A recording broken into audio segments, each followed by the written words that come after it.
तो आज हम लोग इस वीडियो में देखेंगे हमारा इतिहास और नागरिक जीवन। ये एक अच्छा आर्ट की पुस्तक है। तो इसमें हम लोग आज इतिहास में पाठ 5 पढ़ेंगे।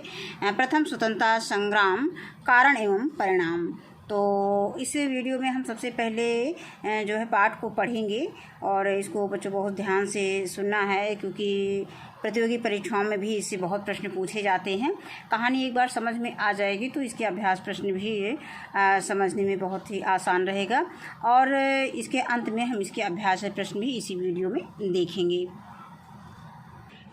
तो पाठ 5, प्रथम स्वतंत्रता संग्राम, कारण एवं परिणाम। लॉर्ड डलहौजी के बाद 1856 ईस्वी में लॉर्ड कैनिंग भारत में अंग्रेज़ों का अंतिम गवर्नर जनरल था। यानी लॉर्ड डलहौजी के बाद जो है लॉर्ड कैनिंग यानी 1856 ईस्वी में भारत में अंतिम गवर्नर जनरल कौन था? लॉर्ड कैनिंग था। और उसके पहले कौन था? लॉर्ड डलहौजी था। इसके बाद आता है कि 1856 ईस्वी तक गवर्नर जनरलों ने अपनी विभिन्न नीतियों के कारण भारत पर विजय लगभग पूर्ण कर ली थी। और भारत में विदेश शासन छल बल, सैन्य बल तथा अर्थ बल पर आधारित था। यानी भारत में जो विदेशी शासन है वो किस पे आधारित था? छल बल पर आधारित था, यानी छल कपट के माध्यम से। सैन्य बल पर आधारित था, सैन्य शक्ति के आधार पर। और अर्थ बल यानी पैसे के बल पर जो है ये सब आधारित था। इसमें भारतीय विदेशी शासन को दिया गया है आधारित था। किंतु 1757 ईस्वी में प्लासी के युद्ध में से ही किसानों, कारीगरों, शिल्पकारों, राजाओं और सिपाहियों व अंग्रेजों के बीच विवाद उत्पन्न होने लगे थे। यानी विवाद कब से उत्पन्न हुआ था? 1757 के प्लासी के युद्ध से किसान, कारीगरों, शिल्पकार, राजाओं, सिपाहियों और अंग्रेजों के बीच विवाद उत्पन्न होने लगे थे। और इसके बाद है, इसके पूर्व भी समय समय पर देश के विभिन्न भागों में निम्नलिखित विद्रोह भी हुए हैं। अब कौन कौन से विद्रोह हुए हैं? नंबर 1 में आता है सन्यासियों एवं फकीरों द्वारा धार्मिक पुनरुत्थान के लिए बंगाल का विद्रोह हुआ था। अगर पूछा जाए कि बंगाल का विद्रोह किससे संबंधित है, तो बंगाल का विद्रोह सन्यासियों एवं फकीरों द्वारा धार्मिक पुनरुत्थान के लिए मतलब धार्मिक पुनरुत्थान से संबंधित है। अब फिर इसके बाद अगला विद्रोह आता है कि सिपाहियों को विदेशी शासकों एवं विदेशी प्रशासन के विरुद्ध विद्रोह हुआ था ये। और फिर इसके बाद आता है अगला नंबर 3 की मध्य प्रदेश में भील, बंगाल व बिहार में संथालों, उड़ीसा में कोल और गौड़ तथा मेघालय की खासी आदि जनजातियों का अंग्रेज़ों के शोषण के विरुद्ध विद्रोह हुआ था। कहने का मतलब कि मध्य प्रदेश में भील और बंगाल व बिहार में कौन सा स्थान था? संथाल था। यानी संथाल कहाँ के थे? यानी बंगाल व बिहार के थे। और भील कहाँ के थे? मध्य प्रदेश के थे। और इसके बाद है उड़ीसा में कौन था? कोल था। और गौड़ तथा मेघालय की खासी थी। यानी और ये जनजातियाँ बहुत पूछी जाती हैं प्रतियोगी परीक्षाओं में कि भील जनजाति का संबंध कहाँ से है, या कोल जनजाति का संबंध कहाँ से है, संथालों का संबंध कहाँ से है, भील का संबंध कहाँ से है। तो ये हमें ये लाइन प्रतियोगी परीक्षाओं में बहुत इंपॉर्टेंट है, इसीलिए हमको वीडियो को अंत तक जो है बहुत ध्यान से सुनना है। और फिर इसके बाद आता है कि लेकिन इन विद्रोहों के स्थानीय होने के कारण तथा पारस्परिक समन्वय के अभाव के कारण अंग्रेज़ों द्वारा आसानी से इनका दमन कर दिया गया। इसके बावजूद अंग्रेज़ों की दमन नीति के खिलाफ भारतीय क्रांतिकारियों का विद्रोह जारी रहा और सन 1857 ईस्वी में व्यापक रूप से विद्रोह की योजना बनाई गई। अंग्रेज़ों के खिलाफ इस प्रकार के विद्रोह को सन 1857 ईस्वी की क्रांति के नाम से जाना जाता है।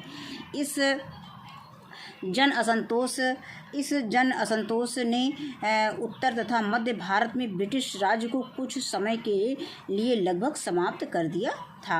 अब इसके बाद आता है सन 1857 ईस्वी की क्रांति के विषय में हम पढ़ेंगे।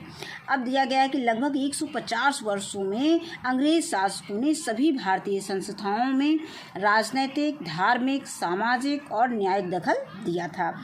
इससे भारत में प्रभुत्व वर्ग वालों को सीधे ठेस पहुंची। यानी जो प्रभुत्व वर्ग थे, यानी जो संपन्न वर्ग थे, उनको बहुत ठेस पहुंची और शासक एवं जनता के बीच संदेश का माहौल बन गया।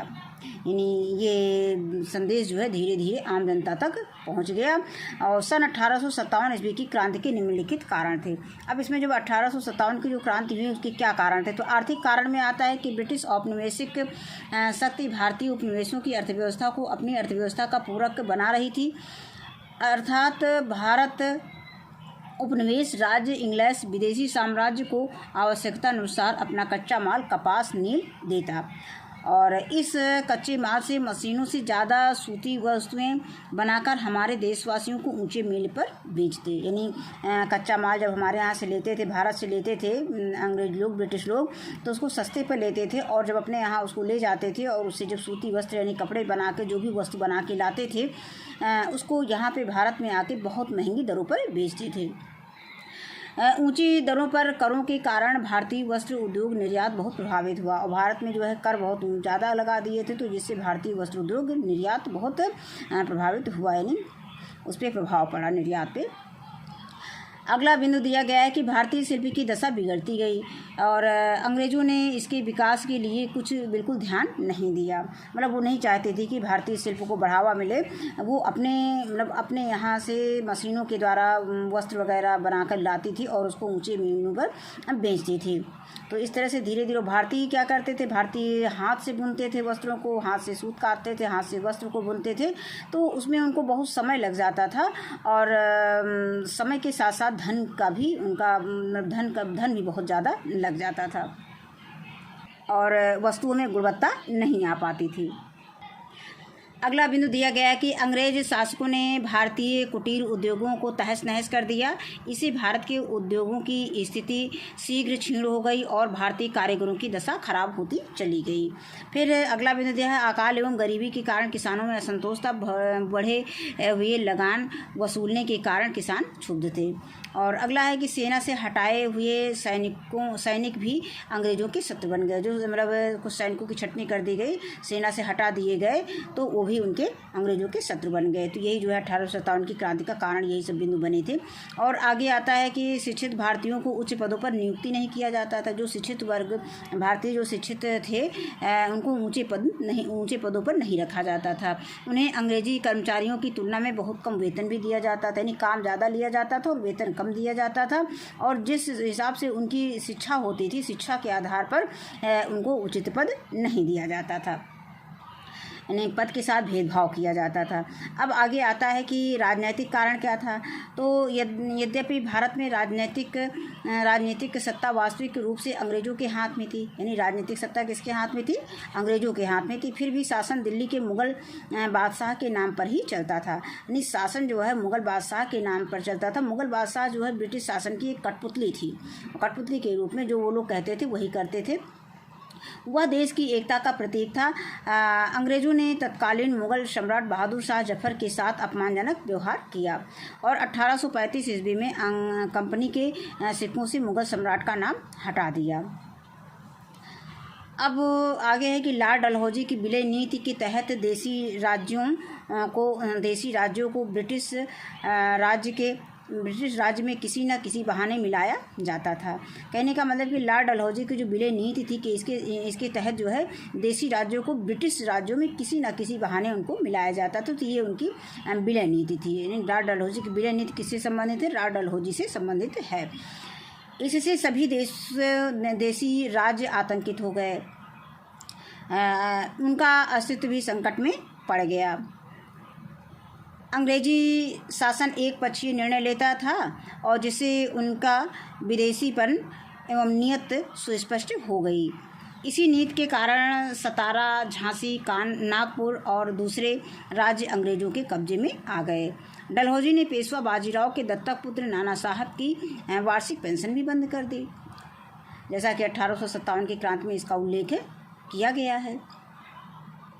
आगे फिर दिया गया है कि जिससे नाना साहब तथा अन्य राज्य अंग्रेज़ों के कट्टर शत्रु हो गए।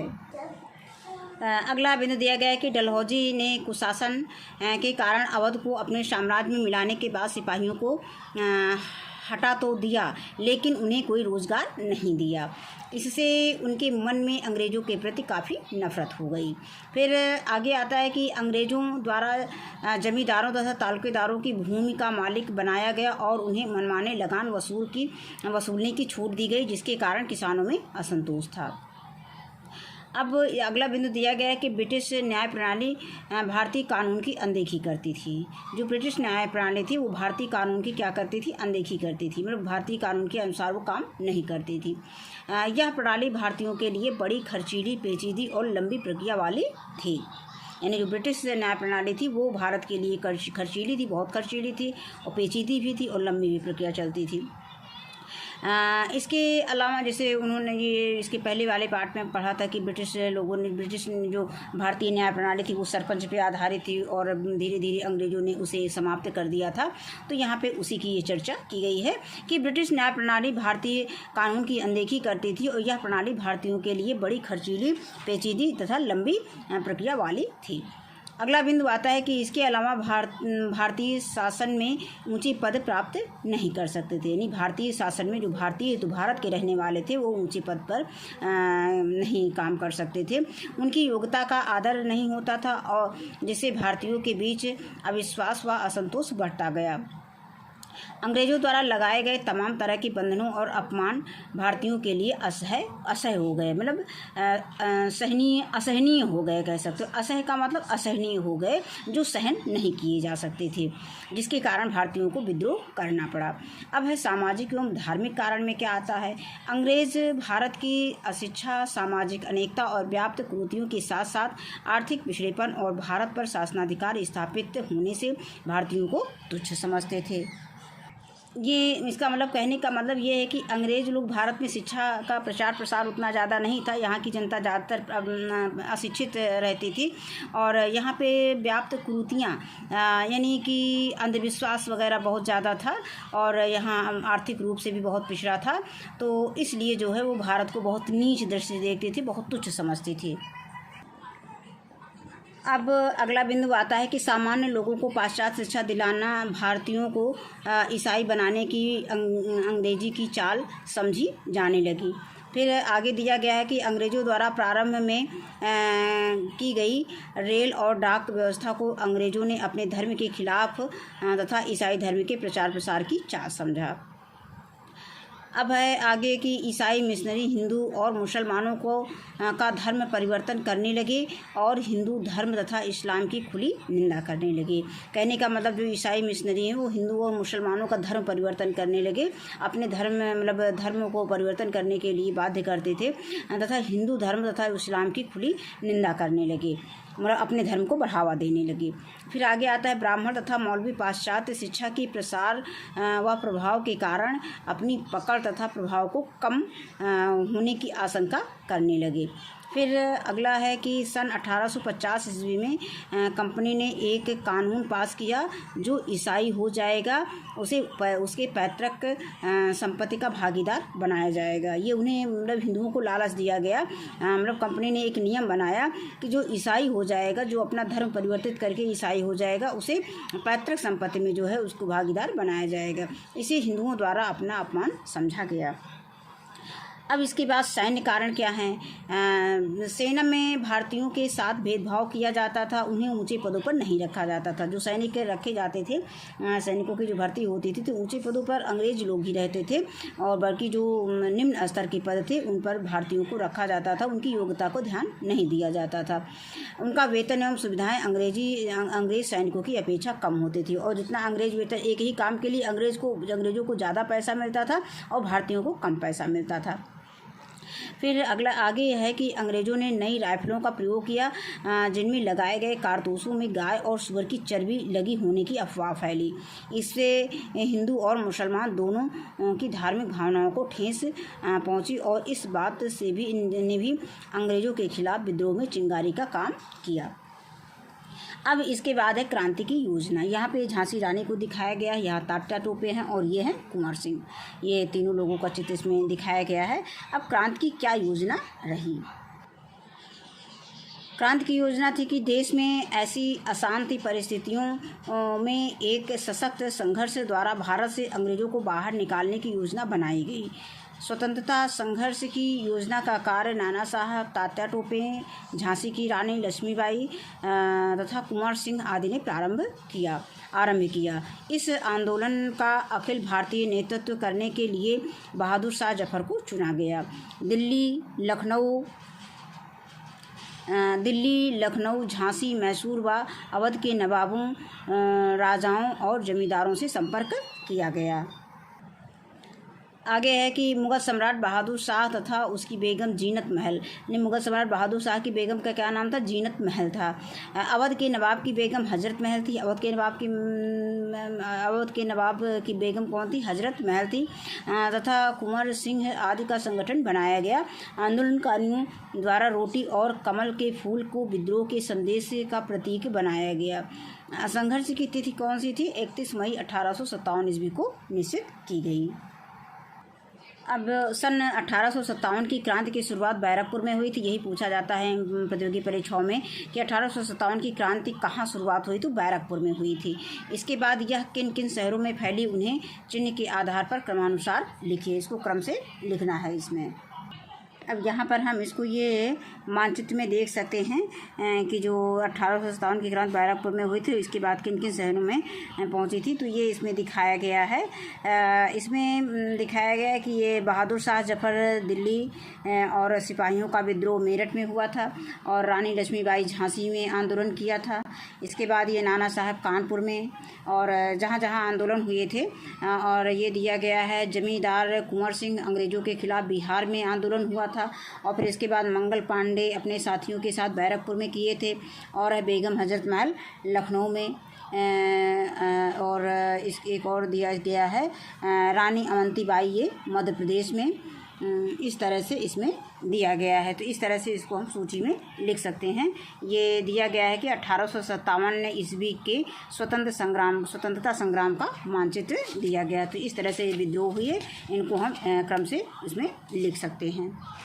अब आगे दिया गया है कि क्रांति के प्रमुख घटनाओं में उत्तर प्रदेश का क्या योगदान रहा। तो बैरकपुर, लॉर्ड कैनिंग ने चर्बी युक्त कारतूस के प्रयोग के लिए भारतीय सैनिकों के साथ धोखाधड़ी की, और 29 मार्च सन 1857 ईस्वी को बंगाल छावनी के सिपाही मंगल पांडे ने कारतूस के प्रयोग से मना कर दिया तथा अपने साथियों को विद्रोह के लिए संगठित किया। इसके परिणाम स्वरूप मंगल पांडे को फांसी की सजा दे दी गई। कहने का मतलब, जब मंगल पांडे ने कारतूस, जो चर्बी युक्त कारतूस जिसमें सुअर की भी मिलाई गई थी, तो जब उसने प्रयोग करने से इनकार कर दिया, तो उसको क्या अंग्रेज़ों ने क्या किया? उसको फांसी की सज़ा दे दी, मतलब उसका बहिष्कार करने पर। फिर आगे आता है मेरठ में ये कब हुई थी? ये 9 मई की घटना जो है, 9 मई की घटना के अनुसार 90 में से 85 सिपाहियों ने कारतूस में दांत लगाने से मना कर दिया। इस कारण इन सिपाहियों को 10 साल के यानी 10 वर्ष की जेल की सख्त सज़ा दी गई। और 10 मई 1857 ईस्वी को मेरठ में तैनात पूरी भारतीय सेना ने विद्रोह कर दिया तथा जेल पर धावा बोलकर अपने साथियों को छुड़ा लिया और कई अंग्रेज अधिकारियों को मार डाला। इसके बाद इलाहाबाद में हुई थी, ये प्रयागराज में। तो जून 1857 ईस्वी में लियाकत अली के नेतृत्व में क्रांति का बिगुल बजा, लेकिन कैंपबेल ने यहाँ के स्वतंत्रता संघर्ष को दबा दिया। अब आगे आता है, इसके बाद बहराइच में हुआ था। तो यहाँ पे दिया गया है कि राजा हरदत्त सिंह ने बहराइच में क्रांति का नेतृत्व किया। बहराइच में किसने किया था? राजा हरदत्त सिंह ने बहराइच में क्रांति का नेतृत्व किया था। उन्होंने अपनी बौंडी के किले से अंग्रेज़ों का कड़ा मुकाबला किया, लेकिन अंततः वीरगति को प्राप्त हो गए। इसके बाद हज़ारों सैनिकों ने दिल्ली की ओर कूच किया। वहाँ के लोग उनके साथ मिलकर लाल किले पहुँचे। वहाँ पहुँचकर बहादुर शाह द्वितीय को भारत का शासक घोषित कर दिया गया। लेकिन 4 माह बाद अंग्रेज़ों ने दिल्ली पर पुनः आधिपत्य जमा लिया। बहादुर शाह द्वितीय की 1862 ईस्वी में यंगून में मृत्यु हो गई। बहादुर शाह जफर की मृत्यु कहाँ हुई थी? रंगून में हुई थी। ये प्रश्न पूछा जाता है। और कब हुई थी? बहादुर शाह द्वितीय की मृत्यु जो है 1862 ईस्वी में रंगून में हुई थी। यंगून भी उसको कहा जाता है। अब यह घटना मध्य भारत तथा बुंदेलखंड में आग की तरह फैल गई। मतलब उनके मरने की घटना बहुत तेज़ी से फैल गई। इसके कारण बरेली, कानपुर, लखनऊ, वाराणसी तथा झांसी के सैनिकों ने अंग्रेज़ों के विरुद्ध हथियार उठा लिए। सब कहने का मतलब कि सब जो है अंग्रेज़ों के विरुद्ध युद्ध करने के लिए तैयार हो गए। अब बरेली आता है। बरेली में बहादुर खान के नेतृत्व बरेली में खान बहादुर खान ने क्रांति का नेतृत्व किया। उन्होंने स्वयं को नवाब घोषित कर दिया। कैंपबेल के नेतृत्व में यहाँ की क्रांति को दबाया गया तथा खान बहादुर खान को फांसी दे दी गई। कहने का मतलब, जो युद्ध में आगे आता था, जो क्रांति में आगे आता था, उसको फांसी की सज़ा अंग्रेज लोग दे देते थे कि विद्रोह जो है आगे न न बढ़ने पाए। इसके बाद आता है नाना साहब की बात। ये कानपुर में इन्होंने आंदोलन मतलब वो कानपुर में इन्होंने मोर्चा लिया था अंग्रेज़ों से। वहाँ पे जो है उसकी क्रांति की नींव डाली थी। तो नाना साहब कानपुर में पेशवा घोषित कर दिए गए। अजीम उल्ला खां नाना साहब का सहयोगी था। नाना साहब का सहयोगी कौन था? अजीम उल्ला खां था। नाना साहब ने अंग्रेज़ की सारी फौज को कानपुर से खदेड़ दिया। अब नाना साहब ने आत्मसमर्पण करने वाले सिपाहियों को छोड़ दिया। जिन्होंने जैसे अंग्रेज़ों के जो सैनिक नाना साहब के साथ मिल गए, उन्होंने आत्मसमर्पण कर दिया, उनको तो छोड़ दिया और बाकी सबको वहाँ से सारी फौज को खदेड़ दिया। इन अंग्रेज़ी सिपाहियों का नाव द्वारा नाना साहब सुरक्षित इलाहाबाद प्रयागराज भेज रहे थे, किंतु जैसे ही ये लोग नाव पर बैठे ही थे कि नाना साहब के आदमियों ने उन पर आक्रमण करके महिलाओं और बच्चों को छोड़कर सभी को मार डाला। इसके बाद अंग्रेज जनरल हैवलॉक ने कानपुर पर कब्जा करके नाना साहब को नेपाल भेज दिया। नाना साहब के बाद जनरल तात्या टोपे ने कानपुर की कमान संभाली, किंतु उनके आदमियों ने उनके साथ विश्वासघात किया, जिसके कारण 1859 ईस्वी में तात्या टोपे को फांसी की सज़ा दी गई। अब आता है लखनऊ की राजधानी, वो अवध की राजधानी लखनऊ, यानी ये कहाँ की राजधानी थी? अवध की राजधानी। अवध की राजधानी क्या थी? लखनऊ थी। अवध की राजधानी लखनऊ की क्रांति की बागडोर वाजिद अली शाह की बेगम हजरत महल ने संभाली। क्रांतिकारियों ने रेजिडेंसी का घेराव कर लिया। अंत में अंग्रेजों का लखनऊ पर आधिपत्य हो गया। बाद में बेगम हजरत महल नेपाल चली गई। ये रेजिडेंसी लखनऊ का चित्र दिखाया गया है। फिर इसी के आगे दिया गया है आजमगढ़ में स्वतंत्रता संग्राम का नेतृत्व किसने किया था? बाबू कुंवर सिंह ने किया था। अतरौलिया नामक स्थान पर उन्होंने मिलमैन और डंस की संयुक्त अंग्रेजी सेना को पराजित किया। युद्ध में लड़ते लड़ते 26 अप्रैल 1858 ईस्वी को इनकी मृत्यु हो गई। विलियम टेलर तथा विंसेंट आयर ने यहाँ के स्वतंत्रता संघर्ष को दबा दिया। अब आगे आता है झांसी में। अब झांसी में रानी लक्ष्मीबाई सर ह्यूरोज की सेना के साथ बहादुरी से लड़ी, किंतु झांसी पर अंग्रेजों ने अधिकार कर लिया। कालपी में रानी लक्ष्मीबाई तात्या टोपे से मिल गई। उन्होंने एक साथ ग्वालियर के सिंधिया पर आक्रमण करके किले पर अधिकार कर लिया, लेकिन बाद में सर ह्यूरोज ने ग्वालियर पर अधिकार कर लिया। रानी बहादुरी से लड़ते हुए मारी गई। इस प्रकार रामगढ़ की रानी अवंतीबाई ने विद्रोह का झंडा खड़ा किया, परंतु अंग्रेजों ने वहां स्वतंत्रता संघर्ष को दबा दिया। इस प्रकार यह महान संघर्ष 1857 ईस्वी में प्रारंभ हुआ और परंतु 1858 ईस्वी में इसका अंग्रेजों द्वारा दमन कर दिया गया। अब यहाँ पे ये कुछ जानकारी के लिए दिया गया है, यानी कहाँ पर किसने अंग्रेज़ों से मतलब वो क्रांति में आगे बढ़ चढ़ कर हिस्सा लिया और मतलब स्वतंत्रता संग्राम का नेतृत्व किया। तो लखनऊ में है बेगम हजरत महल, और फिर फैज़ाबाद अयोध्या में है मौलवी अब्दुल्ला अहमदुल्ला, और इसके बाद बरेली में है खान बहादुर खां, और गोरखपुर में है गजाधर सिंह, और सुल्तानपुर में है शहीद हसन। फिर आगे क्रांति की असफलता के कारण, यद्यप भारतीयों ने बड़ी वीरता से अंग्रेज़ों के विरुद्ध लड़ाई छेड़ी थी, फिर भी उन्हें आशातीत सफलता नहीं मिली। इसके मुख्यतः निम्नलिखित कारण थे। नंबर 1 है कि इस संग्राम की असफलता का मुख्य कारण भारतीयों में समन्वय का अभाव होना था, यानी आपस में उनमें सामंजस्य नहीं था, समन्वय नहीं था, तालमेल नहीं था। कुछ प्रांतों के शासकों ने तो अपने राज्यों की सुरक्षा के लिए अंग्रेज़ों का साथ दिया। प्रमुख रियासतों के राजाओं का सहयोग न मिलना भी असफलता का प्रमुख कारण था। यदि इंदौर, ग्वालियर और हैदराबाद के नरेश क्रांतिकारियों का साथ देते तो शायद स्थिति कुछ और भी होती। अब दूसरा बिंदु दिया गया है कि क्रांति में योग्य और कुशल नेतृत्व। अब क्रांति की असफलता का जो द्वितीय कारण इसमें दिया है कि क्रांति में योग्य एवं कुशल नेतृत्व का अभाव था, और बहादुर शाह विद्रोह के समय लगभग 80 वर्ष के थे। प्रत्येक क्रांतिकारी नेता ने अपने ढंग से क्रांति का संचालन किया। अब आगे आता है कि अंग्रेज़ों ने सिख फौज की मदद से 1857 ईस्वी की क्रांति को दबाया। और आगे भी तो दिया गया है कि भारतीयों की तुलना में अंग्रेज़ी सैनिकों के पास अच्छी किस्म के हथियार थे। अंग्रेज़ सेना ने नई राइफल का प्रयोग बड़े अच्छे ढंग से किया, जबकि भारतीय सैनिकों के पास गोला बारूद की भी कमी थी। अब यहाँ पे चित्र में ये दिखाया गया है कि अंग्रेज़ सैनिकों का भारतीयों से युद्ध किस तरह से हो रहा है। अब इसके बाद आगे दिया गया है कि क्रांति के क्या परिणाम हुए हैं। तो सन 1857 ईस्वी का प्रथम स्वतंत्रता संग्राम भारतीय इतिहास की एक महत्वपूर्ण घटना थी। इसने एक युग का अंत कर दिया और एक नवीन युग के बीज बोए। प्रादेशिक विस्तार के स्थान पर आर्थिक शोषण का युग प्रारंभ हुआ। इसके बाद सन 1857 ईस्वी के विद्रोह का यद्यपि पूर्णतः दमन हो गया, फिर भी इसने भारत में अंग्रेजी साम्राज्य को जड़ से हिला दिया। दोबारा सन 57 जैसी घटना न हो तथा ब्रिटिश शासन को व्यवस्थित एवं सुदृढ़ करने के लिए महारानी विक्टोरिया ने 1858 ईस्वी के अपने घोषणा पत्र में कुछ महत्वपूर्ण नीतियों का उल्लेख किया। इस घोषणा में दोहरा नियंत्रण समाप्त हो गया और ब्रिटिश सरकार ही सीधे भारतीय मामलों के लिए उत्तरदायी हो गई। फिर आगे है कि इस क्रांति ने भारतीयों में राष्ट्रीय भावना का संचार किया और उन्हें अपनी मातृभूमि को विदेशी शासकों से मुक्ति दिलाने के लिए प्रेरित किया। अब इसमें क्रांति के विषय में कुछ बिंदु दिए गए हैं इम्पॉर्टेंट।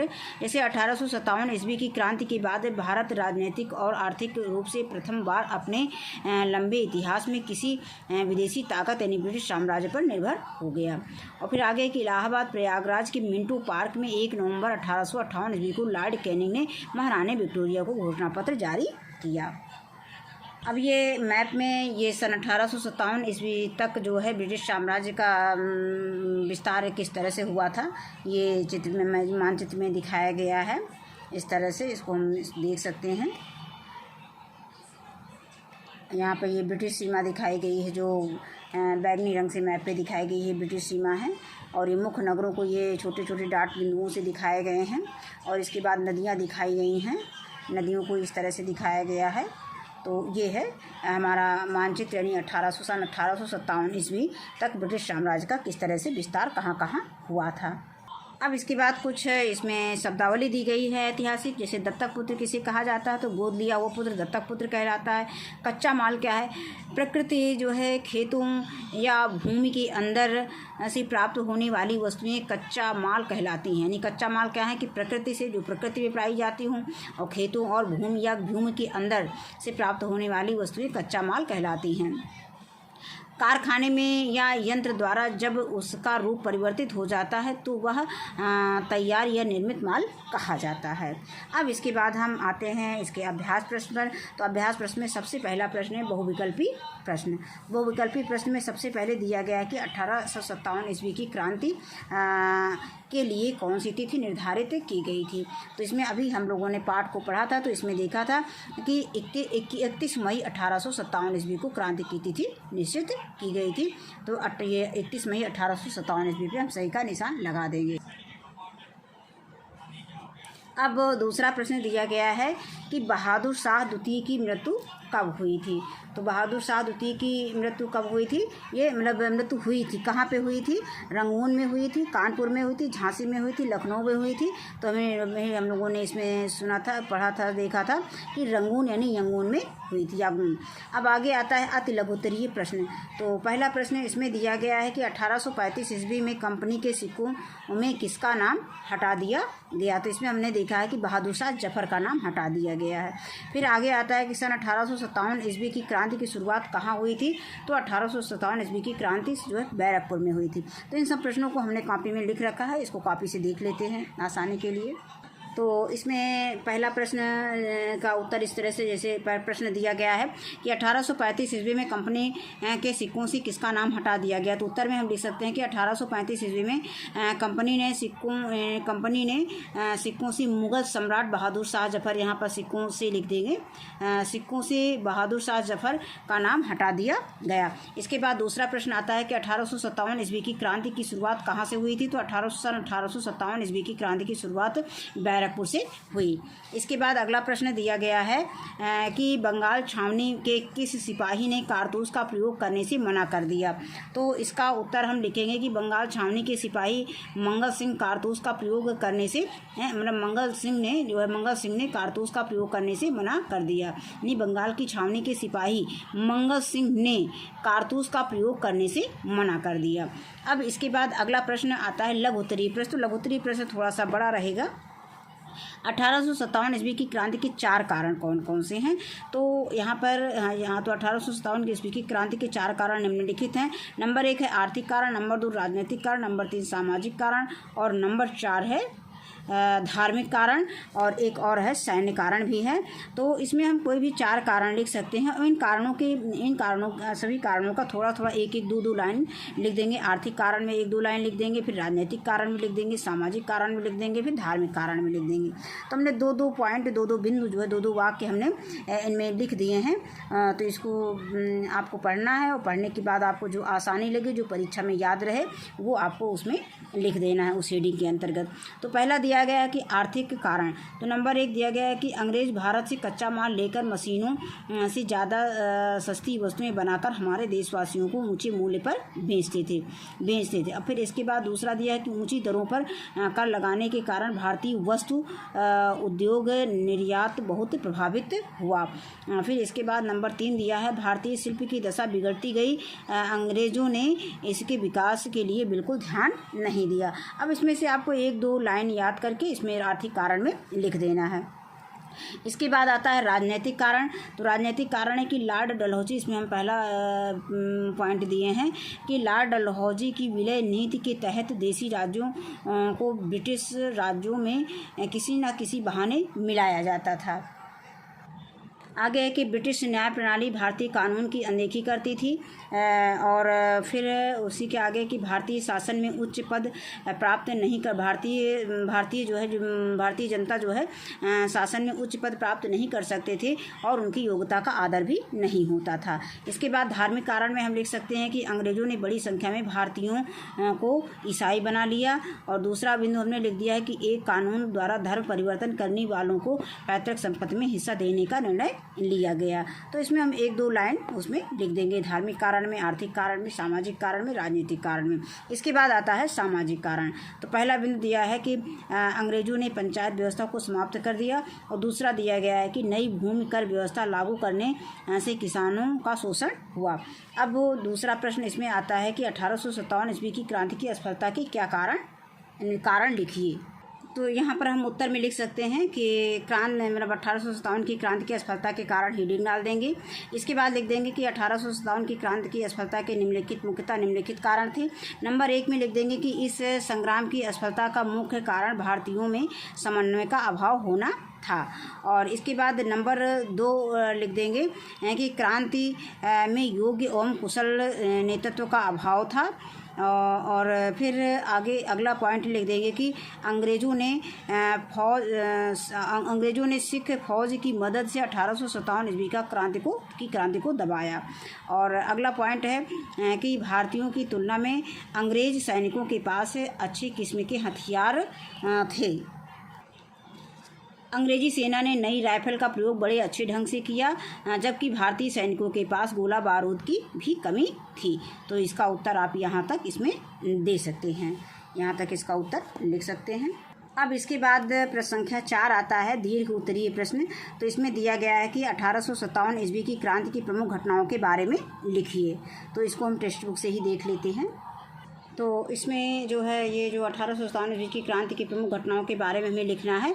तो हम इसके बारे में लिख सकते हैं कि इसकी घटनाएं जो है निम्नलिखित हैं, यानी यहाँ पे उत्तर लिखेंगे। उत्तर में लिखेंगे कि 1857 ईस्वी की क्रांति की प्रमुख घटनाएं निम्नलिखित हैं। फिर नंबर 1 डाल देंगे बैरकपुर। इसमें कुछ सब शहरों के नाम दिए गए हैं। तो हम इसमें जो क्रांतिकारी नेता हैं जिन्होंने अंग्रेज़ों का सामना किया है, अंग्रेज़ों से लड़ने के लिए नेतृत्व किया है, तो उनका नाम हम दे देंगे, उनके बारे में थोड़ा बहुत लिख देंगे। तो जैसे हमने बैरकपुर लिया, अब बैरकपुर हेडिंग डालेंगे, हमको मेन शहरों के नाम लिखना है कि कहाँ कहाँ विद्रोह जो शुरू हुआ था। तो बैरकपुर में हम लिख देंगे कि लॉर्ड कैनिंग ने चर्बी युक्त के कारतूस को प्रयोग करने के लिए भारतीय सैनिकों के साथ धोखाधड़ी की। और जो है फिर यहाँ पे जैसे हमें सन नहीं याद है तो हम यहाँ पे लिख देंगे कि बंगाल छावनी में सिपाही मंगल पांडे ने कारतूस के प्रयोग करने से मना कर दिया। इसके परिणाम स्वरूप उसे फांसी की सज़ा दे दी गई।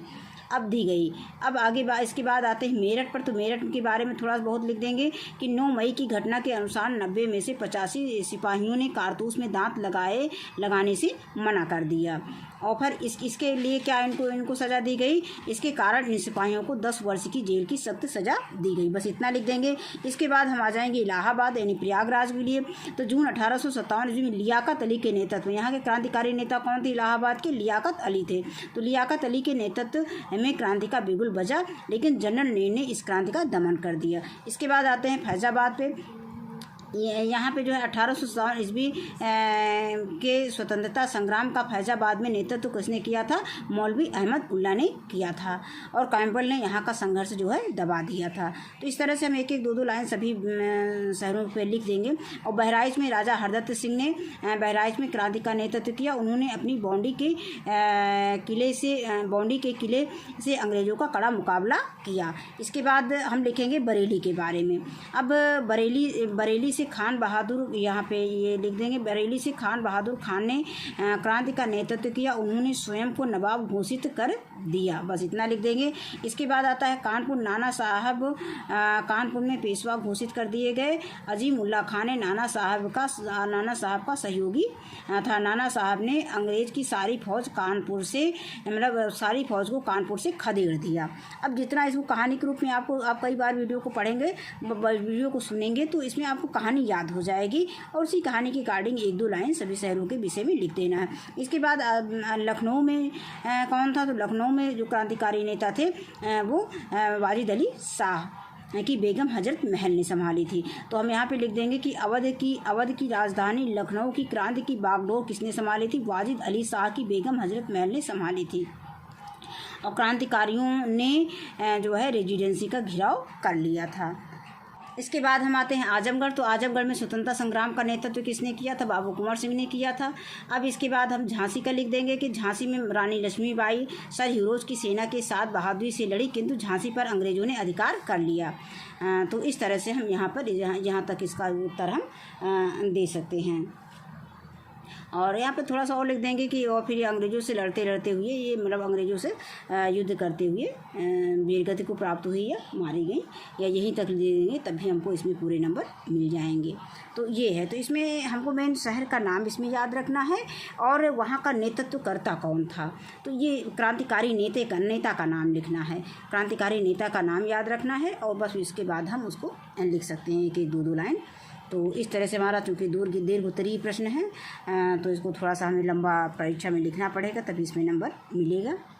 तो इस तरह से ये पाठ हमारा समाप्त होता है यहीं पर। और इस वीडियो में बस इतना ही। वीडियो देखने के लिए बहुत बहुत धन्यवाद।